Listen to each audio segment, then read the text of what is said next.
देखिए, जो आपका उत्तर लेखन है, उत्तर लेखन जैसा कि आप सभी जानते हैं अभ्यास से आता है। जितना आप अभ्यास करेंगे उतना आपको जो है धीरे धीरे आपकी कमियां सही होती जाएंगी।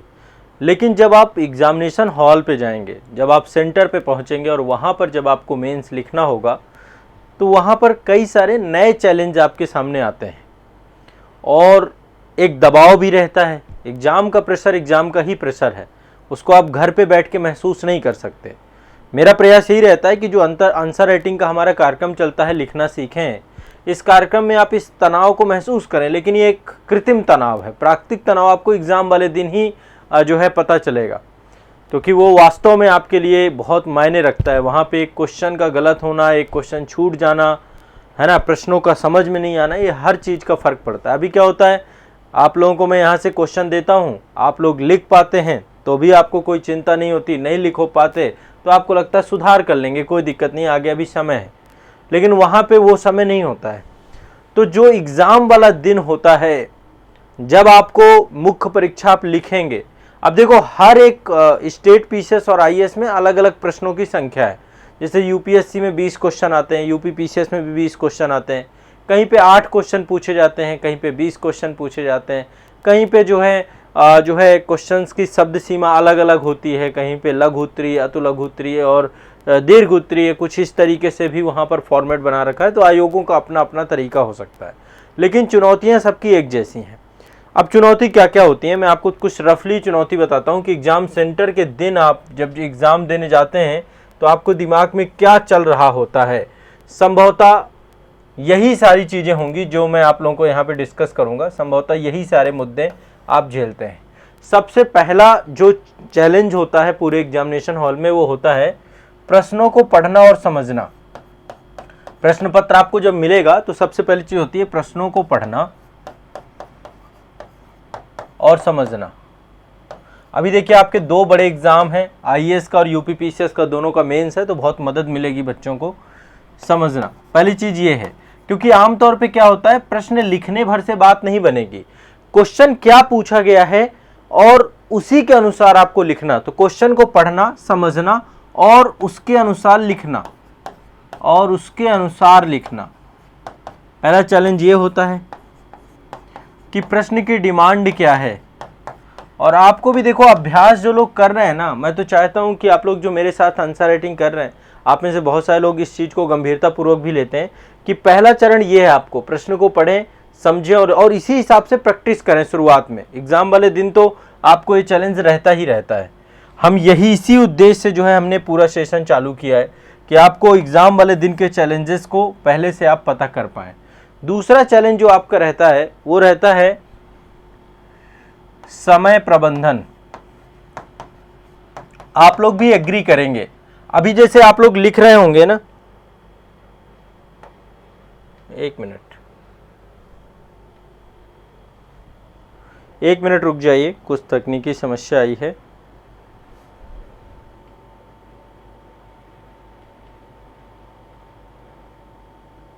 हाँ, समय प्रबंधन दूसरा चैलेंज होता है आपका। ठीक है, पहला चैलेंज क्या है, प्रश्नों को समझना और उसके अनुसार लिखना। दूसरा होता है समय प्रबंधन। अब इस समय प्रबंधन के साथ साथ एक चैलेंज रहता है प्रस्तुतिकरण का।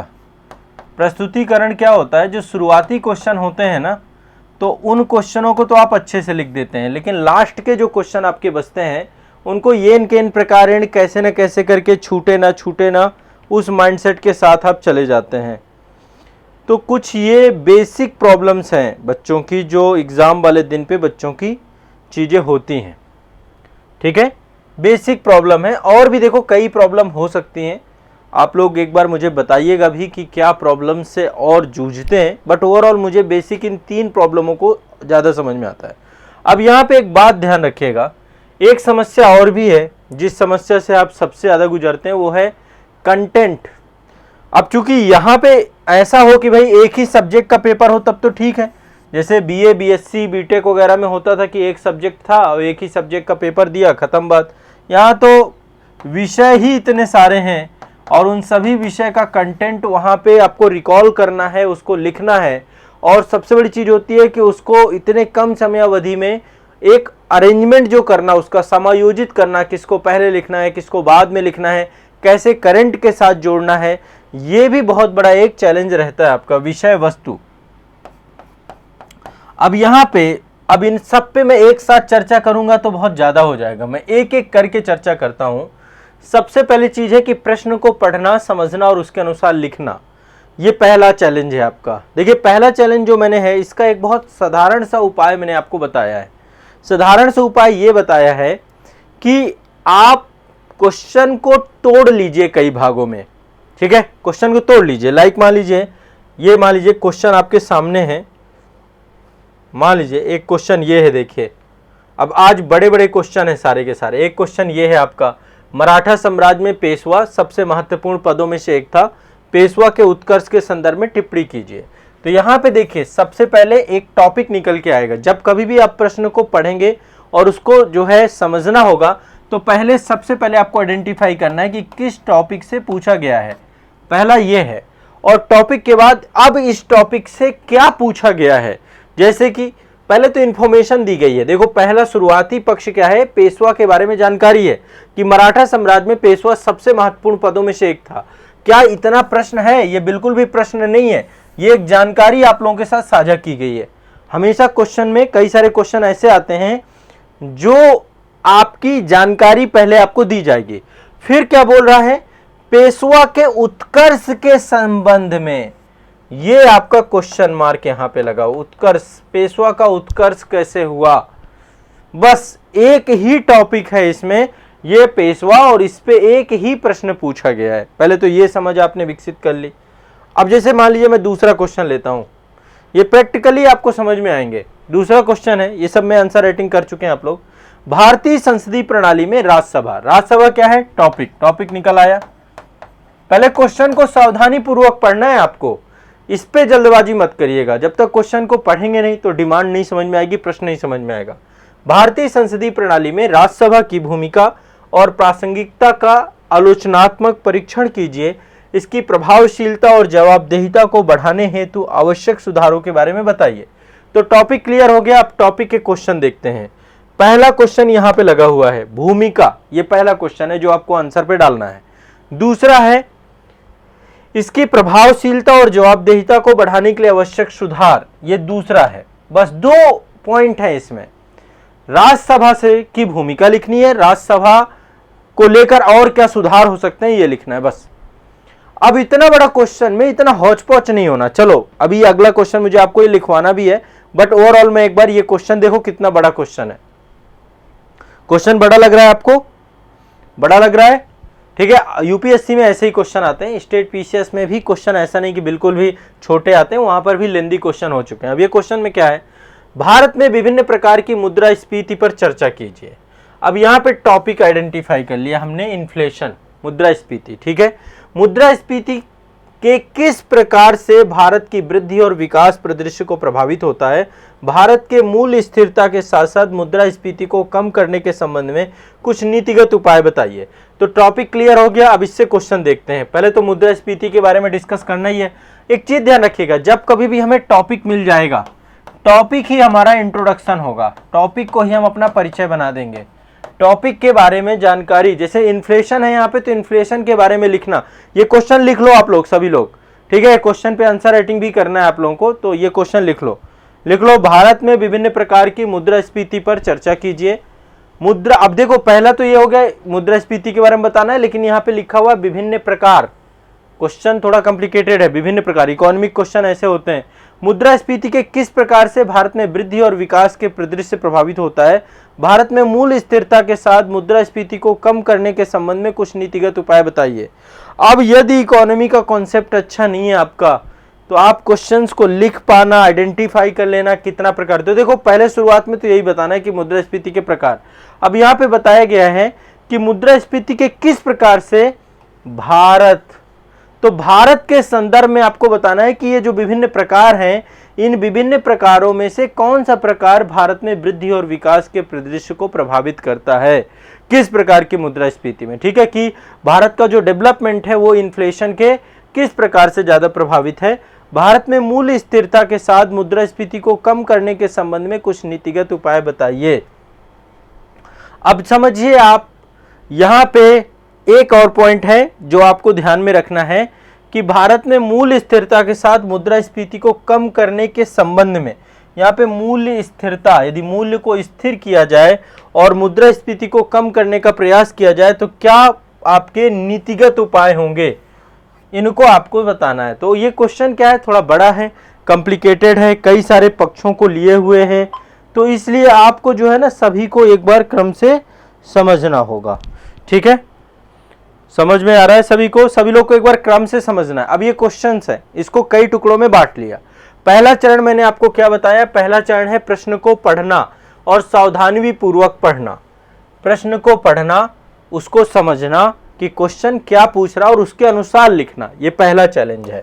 इसका एक ही सॉल्यूशन है कि आप मल्टीपल क्वेश्चन जो प्रीवियस ईयर के आ चुके हैं, आप एक अभ्यास करिए, उनको तोड़ने का प्रयास करिए। क्वेश्चन को पढ़ के क्या करिए, तोड़ दीजिए, कई खंडों में तोड़ दीजिए, तोड़ करके क्वेश्चन का टॉपिक निकाल लीजिए। टॉपिक के बाद क्वेश्चन में क्या क्या कहाँ पे क्वेश्चन मार्क लग सकता है, कहाँ पे, तो इससे क्वेश्चन की डिमांड पता चल जाएगी और उसके अनुसार आप लिख पाओगे।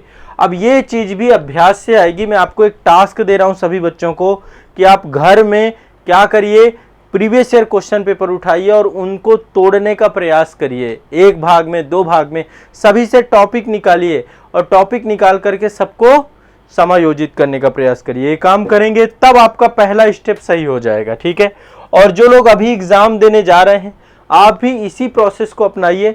आप पहले क्वेश्चन को सावधानी पूर्वक वहां पढ़िएगा, वहां पे टॉपिक निकालिएगा। जो टॉपिक आपका है, टॉपिक को ही परिचय के तौर पे, इसका टॉपिक को ही आपको इंट्रोडक्शन के तौर पे रखना है, टॉपिक को ही आपको लिखना है। क्लियर है? और फिर इसके बाद आपका जो है उससे जुड़े हुए जो पक्ष हों उनको लिखने का प्रयास करना है। पहला पॉइंट ये, ठीक है। दूसरा पॉइंट है समय प्रबंधन। आपकी स्पीड ही नहीं है। देखो, समय प्रबंधन में तीन चीजें आएंगी। एक तो गति, बात नहीं कि आपको आता कितना है, बात यह है कि आपकी स्पीड कितनी है, आप लिख कितनी गति से सकते हैं। ठीक है, गति आपकी कितनी अच्छी है। गति के साथ कंटेंट का सामंजस्य, ये आपका जब तक नहीं बनेगा कोई फायदा नहीं है। ठीक है, आपकी स्पीड अच्छी होनी चाहिए। आपकी जब स्पीड अच्छी होगी तो आप कंटेंट को एक सही समय पे पूरी तरीके से डिलीवर कर पाएंगे। ठीक है, डिलीवरी आपकी कब हो पाएगी? अब जैसे मान लीजिए, मैं आपको एक एग्जांपल देता हूं। अभी आप लोग कई सारे ऐड सुनते हैं, जैसे लाइक कई सारी कंपनियां होती हैं, फूड कंपनियां, कि वो कहती है कि भैया पिज़्ज़ा मंगवा रहे हो तो 30 मिनट के अंदर अंदर पहुंच जाएगा, है ना।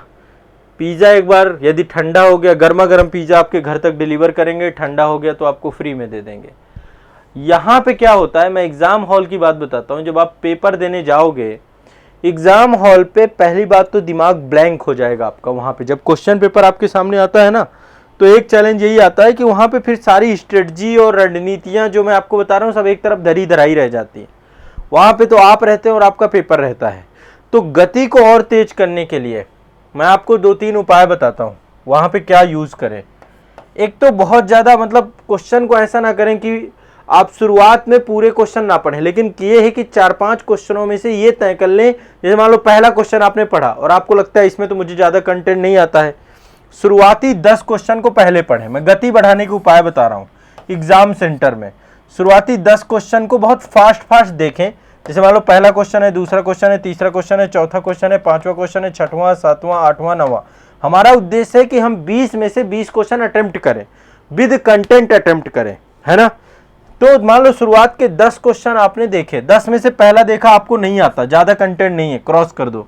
ये वाला दूसरा आपको आता है, तीसरा आपको आता है, चौथा आपको नहीं आता, पांचवा आता है, छठवां आता है, सातवां आता है, नौवां नहीं आता, 10 ये आता है। ऐसे करके आपने शॉर्टलिस्ट कर लिया और इसमें बहुत ज्यादा समय नहीं लगना चाहिए। शुरुआत में पढ़ते ही आपको ये आइडिया लग जाए कि इसमें आपके पास कंटेंट है, किसमें नहीं है। जिसमें आप पे कंटेंट है, आयोग के द्वारा क्या किया जाता है, क्वेश्चन और उसके बाद स्पेस आपको दिया जाता है, तो आप उन क्वेश्चन को पहली प्राथमिकता के साथ लिखेंगे, पहली प्रायोरिटी देंगे। शुरुआत के 10 क्वेश्चन लीजिए, अब अपने हिसाब से देख लीजिएगा कि आपके यहाँ पे क्या है। आप उन क्वेश्चन पे समय बिल्कुल नहीं जाया करेंगे जो प्रश्न आपको कम आते हैं या जिनमें आपका कंटेंट नहीं है एग्जामिनेशन हॉल पे, ये आपको ध्यान में रखना चाहिए। ये आपको शुरुआत में आइडेंटिफाई कर लेना है कि किस क्वेश्चन को लिखने में आप ज़्यादा सहज महसूस करते हैं। इससे क्या होगा, आपकी गति बढ़ जाएगी। गति, क्योंकि एक कॉन्फिडेंस भी बढ़ेगा, गति भी बढ़ेगी। यदि आप इसमें एनर्जी लगा दें जो आपको नहीं आता है, तो फिर आपकी ऊर्जा क्या होगी, गलत डायरेक्शन पे चली जाएगी। बताए आप लोग एक बार कमेंट सेक्शन में एक्टिव रहें, मुझे भी थोड़ा सा आइडिया लगता रहे कि आप लोगों को बात समझ में आ रही कि नहीं आ रही है। आप उन प्रश्नों को ज्यादा प्राथमिकता देंगे जो आपको पहले, बाद में हम ये पहला भी छोड़ के नहीं आएंगे, इसको भी लिख के आएंगे, लेकिन पहले हम उनको पहले लिखेंगे जो हमें 100% आते हैं बेहतर तरीके से। ठीक है, तो एक तो हमें ये दिमाग में बैठा के रखना है हमेशा कि जब हमें पूरे के पूरे क्वेश्चन सॉल्व करने हैं, पूरे के पूरे क्वेश्चन करने हैं, तो ऐसी कंडीशन। और देखो एक काम किया करो, सैटरडे के दिन, संडे के दिन, कोई एक दिन, मतलब संडे भी ले सकते हो आप, पूरे 3 घंटे के लिए बैठा करो। पूरे 3 घंटे के लिए, 3 घंटे में आयोग का प्रीवियस ईयर क्वेश्चन पेपर निकाल लो। मान लो कि आपने निकाल लिया यूपीपीएससी का जीएस पेपर 4 या यूपीएससी का जीएस पेपर 4, कोई भी एक पेपर उठा लिया, फिर पूरा का पूरा पेपर हल किया आपने, कोई भी क्वेश्चन नहीं छोड़ा। पेपर 1 उठा लो, पेपर 2 उठा लो, फिर अपने हिसाब से जो भी आपने पढ़ा है, जो भी किया है, आप पूरा पेपर 3 घंटे बैठ करके हल करो, है ना। ये जब प्रैक्टिस आप करोगे, पूरा वही टाइमर लगाओ, निर्धारित समय पे 9 बजे पेपर चालू होता है आईएएस का, तो 9 बजे बैठ जाओ। यूपीपीसीएस वाले 9:30 बजे पेपर चालू होता है, 9:30 बजे बैठ जाएं। तो जो एग्जाम का पैटर्न है उसी पैटर्न पे पेपर पे बैठिए और बैठ करके एग्जाम दीजिए, ताकि आपको कमियां पता चलें, आप कितने पानी में है ये पता चले। घर बैठे आप तैयारी कर रहे हैं तो आपको सेल्फ असेसमेंट करना पड़ेगा, आपको पता करना पड़ेगा कि अभी आपकी तैयारी का स्तर क्या है, आप कितने क्वेश्चन 20 में से अटेम्प्ट कर पाते हैं। एग्जाम का वो प्रेशर, एक आर्टिफिशियल प्रेशर क्रिएट करिए अपने घर पे, अपने रूम पे, जहां पर भी आप हैं। ठीक है, तो दूसरा टास्क समय प्रबंधन में मैं आपको ये देता हूं, और उसमें ये टेक्निक का पहले प्रयोग करिए कि जो चीज आती हैं उनको आप पहले लिखने का प्रयास करेंगे। ठीक है, दूसरा देखो, जिन बच्चों को, मतलब अब राइटिंग वगैरह ये भी एक बहुत बड़ा पक्ष होता है, राइटिंग एक दिन में नहीं सुधरती है राइटिंग, लेकिन साफ सुथरा होना चाहिए। आपकी राइटिंग कैसी भी है, पर आप साफ सुथरा लिखें, बहुत कटिंग पिटिंग ना हो, थोड़ा अक्षर दूर दूर हो, है ना। अब आप बहुत डेंस लिख देंगे, लिखावट भी अच्छी नहीं है। देखो 2 चीजें होनी चाहिए आपकी राइटिंग के साथ, ये एक तो दर्शनीय होनी चाहिए, देखने योग्य होनी चाहिए, दूसरा पठनीय होनी चाहिए, पढ़ने योग्य होनी चाहिए। डॉक्टर वाली राइटिंग मत लिखिएगा। डॉक्टरों की राइटिंग होती है ना कि शुरुआत का एक अक्षर तो समझ में आया, लास्ट में पता नहीं चलता क्या लिख दिया, तो डॉक्टर वाली राइटिंग मत लिखिएगा। डॉक्टर वाली राइटिंग फिर कौन समझ पाएगा, एग्जामिनर नहीं समझ पाएगा, वो मेडिकल स्टोर वाला ही समझ पाएगा। अब मेडिकल स्टोर वाला भी दिमाग क्या लगाता है, वो देखता है कि अच्छा ये टेबलेट है, टेबलेट का पहला अक्षर, दूसरा अक्षर, 1-2 अक्षर और मैच हो गए, वो दे देता है आपको दवाई। उसको इतना अनुभव हो जाता है कि वो बस 2-3 अक्षर मैच किया और दे दिया डॉक्टर साहब की दवाई। कोई भी डॉक्टर साहब की दवाई लेके चले जाओ, वो चीज आपकी राइटिंग में नहीं होना चाहिए। यहां पे क्या होना चाहिए, व्यवस्थित, दर्शनीय और पठनीय, पढ़ने योग्य होनी चाहिए। हम पढ़ पाए, देख पाए, देखने में सुंदर लगे। सुंदर लगने के लिए कोई जरूरी थोड़ा है कि आपकी राइटिंग बहुत शानदार बिल्कुल टाइपिंग की तरह आप लिख रहे हैं, उसके लिए जरूरी है थोड़ा दूर दूर लिखें, कटिंग ना करें। और ये चीजें भी अभ्यास के विषय वस्तु है, कटिंग करने से थोड़ा बचें एग्जामिनेशन हॉल पे। अंडरलाइन करने की कोशिश करें, चीजों को अंडरलाइन भी करें, ये भी बहुत जरूरी है। ठीक है ना, हाँ, ये लिखावट में सुधार नहीं होगा तो सब बिगड़ जाएगा। तो समय प्रबंधन में गति पे काम करिए अभी से थोड़ा सा। जो लोग एग्जाम अगले साल देंगे वो अपनी गति बहुत फास्ट करिए, थोड़ा तेज लिखने की कोशिश करिए, तेज लिखने की कोशिश। जितने बच्चे हमारे साथ ऑनलाइन बैच में जुड़े हुए हैं, फाउंडेशन बैच में, हमने उनकी गतियों में सुधार कर दिया है, हमने लिखवाया है। और इस गति से बहुत सारे बच्चे कहते हैं सर थोड़ा धीमे लिखवाया करो। मुझे बताओ क्या जस्टिस होगा आपके साथ धीमे लिखवा दे। मान लो मैं धीमे लिखवा दूं, पता है आपको कितना लिखना है, आपको 3 घंटे में 4000 शब्द लिखना है। 3 घंटे में 4000 शब्द यूपीएससी में लिखने हैं। और यदि मैं स्टेट पीसीएस की बात करूं तो लगभग 3200 से 3500 शब्द यहां लिखने पड़ते हैं। अब क्या जस्टिस होगा यदि आपको बहुत आराम से लिखवाया जाए, क्या जस्टिस होगा बताओ। आपके साथ तो न्याय ही नहीं हुआ ना, आपके साथ तो अन्याय हो गया, आपके साथ तो खिलवाड़ हो गया आपकी पूरी। इस तैयारी का एक बहुत बड़ा पक्ष स्पीड है। लोग हिस्ट्री की तैयारी कर रहे हैं, पॉलिटी की तैयारी कर रहे हैं, इकोनॉमी की तैयारी कर रहे हैं। स्पीड की तैयारी कौन कर रहा है मुझे बताओ। आप में से कितने लोग हैं जो स्पीड की भी तैयारी कर रहे हैं? हिस्ट्री पॉलिटी धरा का धरा रह जाएगा यदि आपके पास गति नहीं है लिख पाने की। आपका प्रश्न आप अटेम्प्ट ही नहीं कर पाओगे। तो हमें स्पीड की तैयारी करनी है, गति की तैयारी करनी है। ठीक है, एक दो ऑप्शन और दे रहा हूं गति की तैयारी करने के लिए।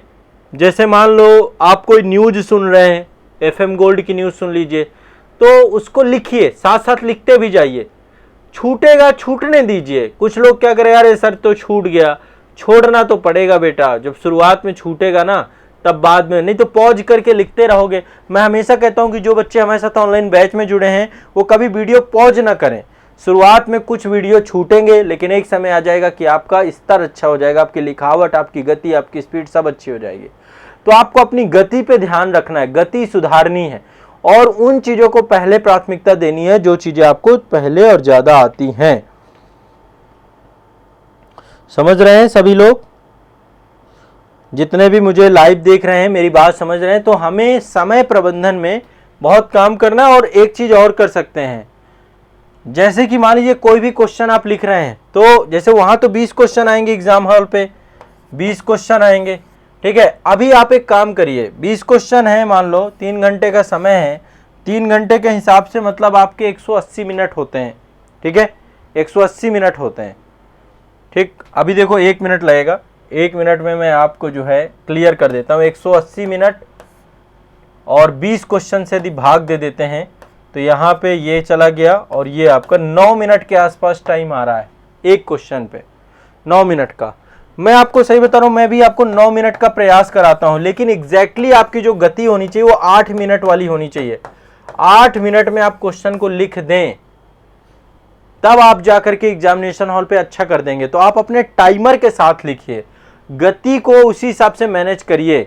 और एग्जामिनेशन हॉल पे भी एक आप वॉच लेकर जाएं, घड़ी लेकर जाएं खुद की, और जब आप घड़ी लेकर जाएं वहां पर देखें कि किसी एक पर्टिकुलर टॉपिक को 9 मिनट से ज्यादा तो मुझे टाइम देना ही नहीं है। यदि 8 मिनट में हो जा रहा है तो बहुत अच्छा है। जैसे ही 8 या 9 मिनट खत्म हो गए आप दूसरे क्वेश्चन में स्विच कर जाइए। ये आदत अभी से अभ्यास में लेकर के आइए। ठीक है, अभ्यास में लाएंगे तो क्या होगा, धीरे धीरे धीरे धीरे, क्योंकि नहीं तो एक क्वेश्चन को आप 15 मिनट में लिख रहे हैं, 20 मिनट में लिख रहे हैं, कोई फायदा नहीं है। टाइम मैनेजमेंट बिल्कुल सबसे बड़ी समस्या होगी, क्योंकि टाइम मैनेजमेंट पे कभी काम किया नहीं, ना स्कूलों में कराया गया, ना एकेडमी में कराया गया, कहीं नहीं कराया गया। बट अब आप कर लीजिए। आंसर राइटिंग में मैं आपको 9 मिनट का टाइमर चला के देता हूं। अभी ये टाइमर की अवधि में 8 मिनट कर दूंगा जल्द ही, है ना, क्योंकि 9 मिनट के हिसाब से फिर आप में से कुछ लोग 10-11 मिनट भी लिखते होंगे, क्योंकि मैं जब तक कॉपी मंगवाता हूं 2-3 मिनट आगे पीछे आप लोग कर लेते होंगे। बट उससे कोई फायदा नहीं है। आपको अपना टाइमिंग सही करना है। जैसे आप देखिए, हम लोग रेस लगाते हैं ना, है ना, रेस में क्या होता है भैया, 5 मिनट पे आपको 1600 मीटर दौड़ना है, 4:40 में आपको रेस दौड़ना है, 1600 मीटर की आपकी रेस है, 4:40 में आपको दौड़ना है।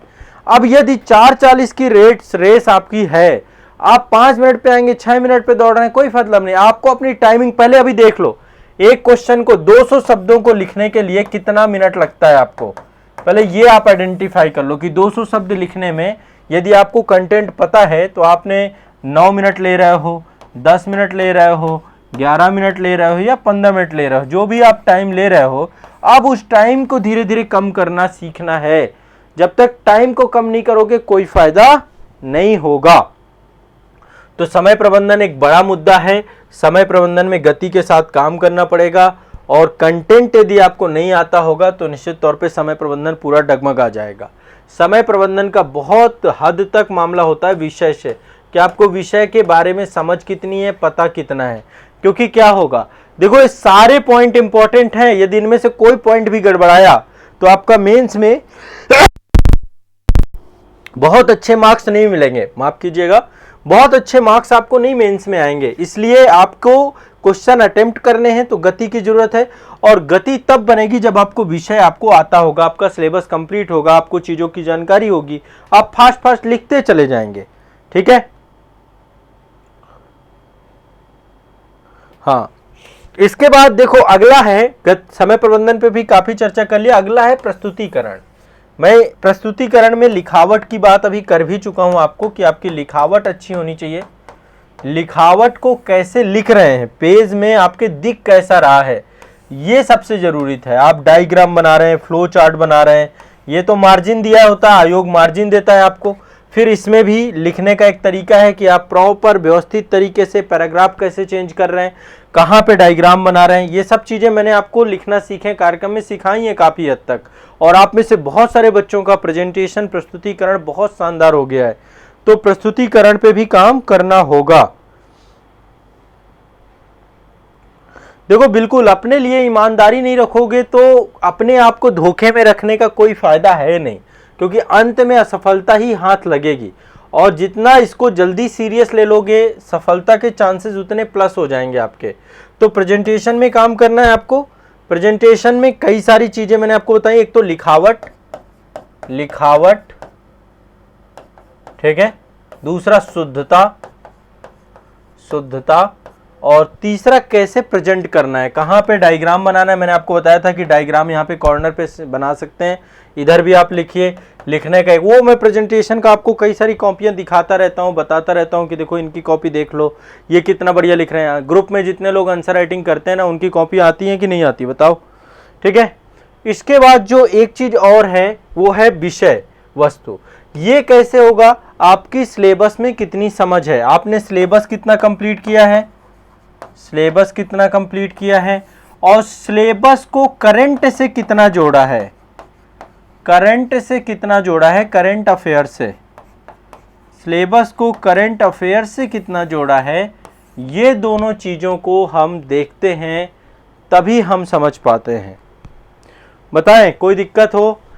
सिलेबस विद करंट, ये काम करना है। करंट अफेयर्स की क्लास सुबह आपकी होती है, तो जितने टॉपिक मैं आपको बताया करता हूं, एक बार उनको देखा करो कि किस सब्जेक्ट से जुड़ते हैं, अब मैं आपको आगे आने वाले समय में सब्जेक्ट भी बता दूंगा कि अच्छा ये सब्जेक्ट से जुड़ते हैं, इस टॉपिक से जुड़ते हैं। बट आप भी हर करंट अफेयर्स को सब्जेक्ट और टॉपिक के साथ जोड़ के रखें, ताकि जब कभी आप आंसर राइटिंग लिखेंगे तो आप जो है उसको, विषय वस्तु को करंट अफेयर्स के साथ ऐड करने से आपके नंबर बहुत बढ़ जाएंगे, नंबर बहुत प्लस हो जाएंगे। समझ रहे हैं सभी लोग? सभी स्टूडेंट इस बात को गंभीरता पूर्वक समझें।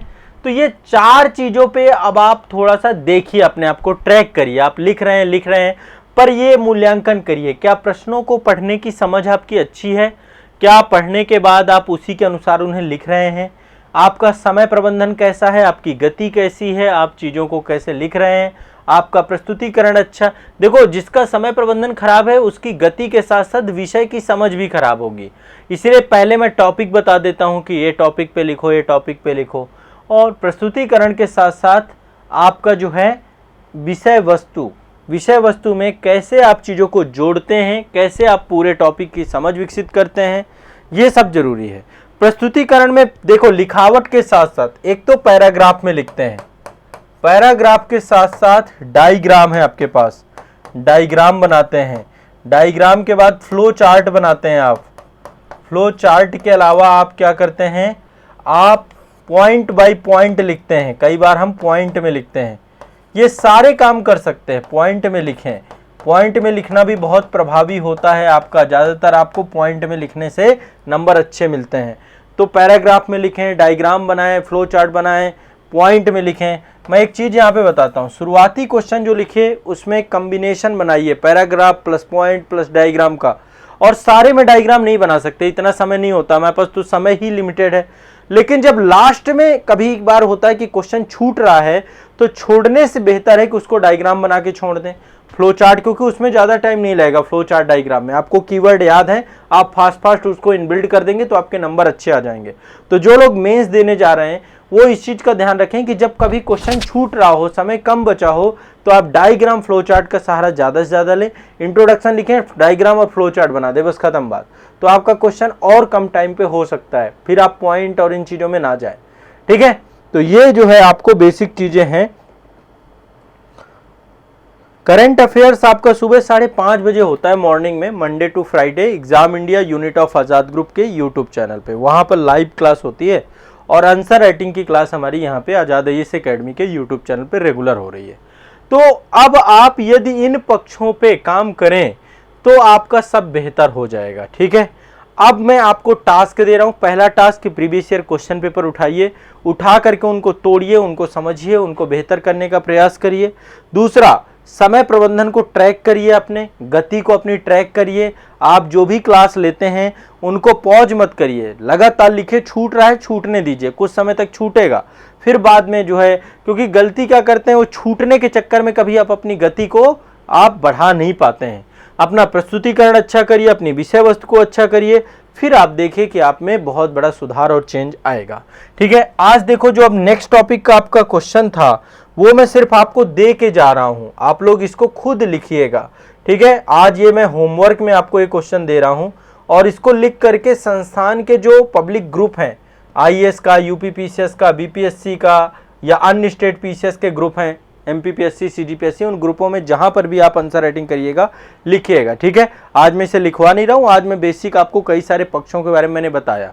ठीक है, मुद्रा इस भारत में विभिन्न प्रकार की मुद्रास्फीति पर चर्चा कीजिए। मुद्रास्फीति के किस प्रकार से भारत का वृद्धि और विकास परिदृश्य प्रभावित होता है। भारत में मूल्य स्थिरता के साथ साथ मुद्रास्फीति को कम करने के संबंध में नीतिगत उपाय बताइए। ठीक है, तो आप लोग जो है आंसर राइटिंग जरूर करिए बच्चों।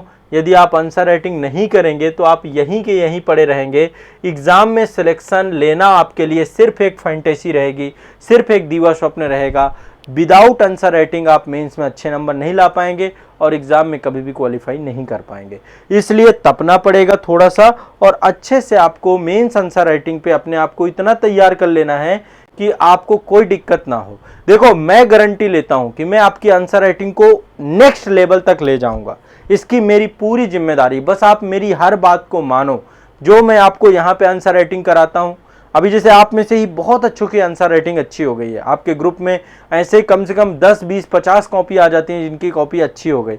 हजारों की संख्या में बच्चों ने यहाँ से सिलेक्शन ले लिया आंसर राइटिंग को बेहतर करके।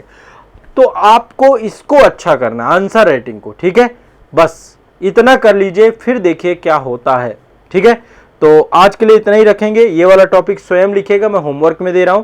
बाकी आपको कल जो आपकी केस स्टडी वाली क्लास होगी आंसर राइटिंग में, कल केस स्टडी की क्लास लूंगा मैं। ठीक है, तो अब आप लोग थोड़ा सा ट्रैक करिए, स्वमूल्यांकन करिए, देखिए अभी तक कहां तक पहुंचे हैं और कम से कम क्वेश्चन को पढ़ के उसको तोड़ना, उसका टॉपिक निकालना, उससे प्रश्न क्या पूछा जा रहा है उसे निकालना, इसका अभ्यास करिए। ठीक है, और इन तीनों पक्षों में प्रस्तुतिकरण अच्छा नहीं तो प्रस्तुतिकरण सुधारिए। यदि आपकी लिखावट और राइटिंग अच्छी नहीं है ना, तो एक एक अक्षर उठाइए। आप इतने वर्णमाला के जितने अक्षर हैं, यदि आप एक एक अक्षर को बेहतर कर लेंगे तो आपकी पूरी राइटिंग अच्छी हो जाएगी। आप का को अच्छा करिए, खा को अच्छा, बचपन में यही किया था ना, फिर से करिए। अब तो बड़े हो गए हैं, अब तो ज़्यादा समझ भी है आपकी, तो आप एक एक अक्षर को बेहतर बनाने का प्रयास करिए, तो आपका सब कुछ बेहतर हो जाएगा, ये गारंटेड है। ठीक है ना, तो मेरी आप सभी को यही शुभकामनाएं हैं। आप में से जितने लोग मेंस देने जा रहे हैं यूपीएससी का या यूपीपीसीएस का, सबसे पहले आपको अग्रिम शुभकामनाएं। आपका ये वाला मेंस बहुत अच्छा जाए, बट ये आपको कुछ सावधानियां बरतनी पड़ेंगी। 3 घंटे के अंदर अंदर आपको मैनेज करके क्वेश्चन सारे अटेम्प्ट करने की कोशिश करना है, एक भी क्वेश्चन छूटे ना मेंस में। ठीक है, ये प्रयास करना है। क्वेश्चन छूटने का मतलब है दौड़ से बाहर हो जाना, तो प्रश्न नहीं छूटने चाहिए वहां पे। ठीक है, पूरे के पूरे क्वेश्चन अटेम्प्ट करके आपको आने हैं और अच्छे से आने हैं। ठीक है, चलिए, तो सभी लोग जो है अभ्यास करें, मेहनत करें और कल की क्लास में अब हम मिलेंगे। तब तक के लिए शुक्रिया, धन्यवाद। किसी को कुछ पूछना हो तो कमेंट सेक्शन में पूछ सकता है। अभी किसी को कुछ पूछना है? चंदन कुमार जी, बिल्कुल सभी के लिए मैं उपस्थित हूं, हमेशा मेहनत कर रहा हूं, हमेशा करता रहूंगा। पिछले 7 साल से मैं आंसर राइटिंग आप लोगों को करवा रहा हूं और उत्तर लेखन में बहुत सारे बच्चों को पारंगत हुए हैं वो। ठीक है, एक मेरा वीडियो है लिखें कैसे, जो प्रारंभिक अवस्था में हो, बिगनर्स हो, वो वीडियो भी देखिएगा, ज़्यादा इस एकेडमी में पब्लिश है, लिखें कैसे। देखो टाइम लगेगा बेटा, तो टाइम के हिसाब से काम करना ही है आपको। कल तो केस स्टडी की क्लास है, टाइम तो देखो शुरुआत में लगेगा, लेकिन धीरे धीरे टाइम घटाने के लिए तो इतनी मेहनत कर रहे हो ना। कुछ लोगों को डेली टॉपिक बताने पड़ते हैं मुझे, कारण ये क्योंकि वो रेगुलर नहीं है बच्चे। देखो ये टॉपिक है, कल केस स्टडी की क्लास है, फिर पत्र लेखन है आपका, इसके बाद आपका प्रीलिम्स की टेस्ट सीरीज दीजिएगा ऐप में आप, फिर प्रथम विश्व युद्ध, नाटो प्लस, जैव विविधता के खतरे, भारत, भावात्मक बुद्धिमत्ता, निबंध लेखन, फिर टेस्ट सीरीज, स्वदेशी आंदोलन, अव्यक्त की स्वतंत्रता, विकास बनाम उग्रवाद, केस स्टडी, पत्र लेखन, टेस्ट सीरीज। तो कल जो है आपका इथिक्स की केस स्टडी पे एक क्लास हो चुकी है हमारी, कल दूसरी क्लास रहेगी। ठीक है, चलिए बस रेगुलर रहिए। रणवीर कुमार कह रहे सर मेरी स्पीड नहीं बढ़ रही है। रणवीर जी, बिना पॉज किए हुए कोई भी वीडियो देखना है। यदि आपको लग रहा है कि वीडियो धीमा है तो उसकी स्पीड को 2x कर लीजिए, और बिना देखे हुए, बिना रोके हुए आप लिखने का अभ्यास करिए गति से।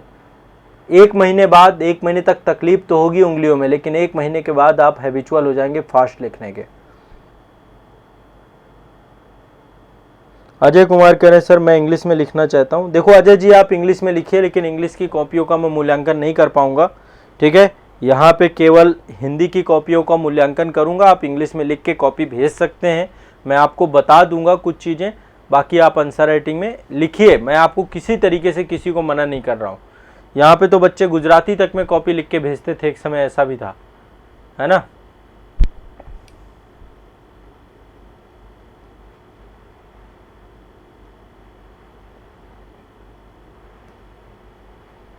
ठीक है, आप अपनी गति को बढ़ाने के लिए आपको ही काम करना पड़ेगा। आप यदि लिखेंगे नहीं तो फिर कुछ नहीं होगा। लिखने से गति बढ़ती है, और पॉज मत करिए। चीज़ों को लिख रहे हैं तो उसी गति से लिखे, छूट रहा है छूटने दीजिए, कोशिश करिए छूटे ना। ठीक है, चलिए शुक्रिया, धन्यवाद। एक समय निमिषा सोनी एक स्टूडेंट हुआ करती थी हमारी, गुजरात से थी, वो गुजराती में लिखती थी कॉपी। इंग्लिश वाले भी बहुत सारे बच्चे थे जो यहाँ पे लिखते थे, और आज बहुत सारे बच्चे सेलेक्ट हो गए इस संस्थान से। तो लिखने के लिए मनाही नहीं है, यदि आपकी लिखने की इच्छा है तो आप लिखिए, बट मूल्यांकन मैं हिंदी की कॉपी का ही करूँगा यहाँ पे। ठीक है, क्लास आपकी होती है Monday to Friday, class Monday to Friday. Speed बढ़ा देने पे राइटिंग खराब हो जाती है। देखो शुरुआत में तो राइटिंग खराब होगी, लेकिन मैंने आपको बताया कि दोहरा काम करना है, एक एक अक्षर के साथ काम करना है पहले तो। और देखो स्पीड बढ़ा देने पे आपकी राइटिंग खराब होती है, तो पहले तो एक तो दूर दूर लिखना सीखिए, बहुत ज़्यादा डेंस नहीं। एक लाइन पे 5 से 6 शब्द होने चाहिए आपके, एक लाइन पे 6 शब्द 7 शब्द बहुत ज़्यादा है। डेंस मत लिखिए, बीच में गैप एक प्रॉपर होना चाहिए। ठीक है, गैप का भी महत्व बहुत होता है। कुछ लोग बहुत डेंस लिखते हैं, तो इतना सघन लिखने की जरूरत नहीं है आपको।